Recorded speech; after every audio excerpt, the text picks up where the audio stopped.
Make some noise for Khalil Jibran. I really wasn't expecting to grab the mic, but every time I see him in front of a crowd, I smile. What he was talking about up here, sometimes you don't know the work that you're doing when you're inside the work. You don't know who it is affecting. And when I hear him talk about that, I just feel like it's my duty, right? I feel like it's all of our duty. If we see something, make that something better than us if they really want to do it, right? Make it better than you. Like, just pour into them. You never know what they can be because people poured into me, right? So I just want to give that same back to people who understand what purpose is. And sometimes even when you don't understand what your purpose is, all you have to do is put one foot in front of the other and just travel towards what it is that you want to do. But every time I see him, I smile because he is so talented, you know, and a lot of times I see him when he's frustrated because all of that energy that he has inside of him, he wants to just give it to the world right away, and he just feels like sometimes the world is not, you know, they're not receptive, right? And that's just the path of an artist. Just don't stop, because all it takes is one. All it takes is one mind, you know, one chance, one opportunity for the world to recognize you. I'm from 19th Street in South Orange Avenue in the great city of Newark, New Jersey, where I grew up. And just a quick story, my mother hated hip hop in the 80s. You know, I'll be 54 in January, but my mother hated hip hop in the 80s. She called it that boomity bap music. What is that boomity bap music?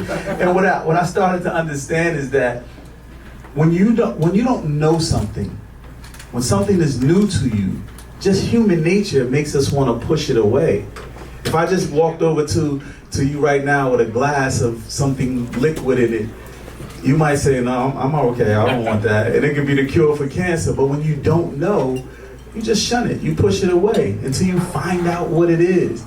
So I tell you the story, my mother hated hip hop until something happened in my neighborhood with one of my friends. He got hit by a stray bullet back then and he passed away. And we were 13 years old. So when she saw that commotion on our block, getting off the bus, she saw the people that her son was around every day.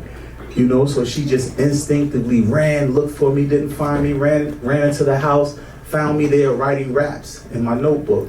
And the only reason why I wasn't with him, because I told him, today I'm gonna stay and write in my notebook. Or I would have been with him, and who knows, right? So that day is what my mother taught me, unconditional love. And what I mean by that is that my mother, she asked me, how do we take this to the next level? And I said, well, we have to pay money to get into the studio. And I think our rent back then was $600 or $650. I wish I had that rent, man. You know, $650. And I remember she used to keep money in a sock drawer. And she went to her sock drawer, and I told her to do one session was $450. So she went to her $650 and took $450 out, gave it to me to put me in the studio. But she wasn't just putting me in the studio. She was paying for something that she did not understand, that she did not like. So here it is, my mother taught me unconditional love because she supported something that she did not like or not understand, but she loved the person that loved it. Right? Sometimes when we see energy, even though we don't understand it, we have to support it. Because how do we create people and prepare people for jobs that we don't understand? 20 years ago, 40 years ago, or maybe 30 years ago, some of you sitting in the audience couldn't have told me I couldn't have told you what the internet would be. I couldn't have told you what social media would be. If I would have told you, take half of your life savings and put it into it, you'd have looked at me like I'm crazy, right? So, but sometimes you get that special something. You get that special someone that believes it so much. And you can't see anybody's vision clear as they can see it. But if you love them enough, and if you truly understand what unconditional love is, sometimes you have to take a leap of faith to get places you've never been before. And Khalil is that leap of faith. Khalil is that thing that you might not understand, but he believes it so much.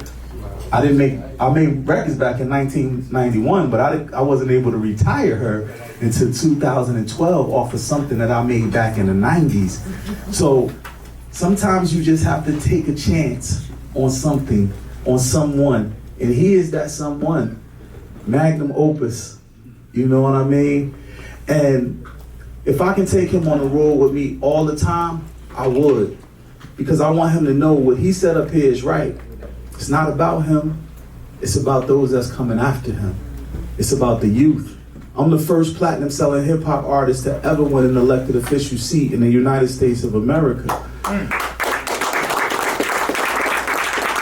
Because I didn't just stop at rap music and stop as a rapper, because even when I got into rap music, I was more than a rapper. I just had to show the world that sometimes we use stairs and things to propel us into our next thing. He is that.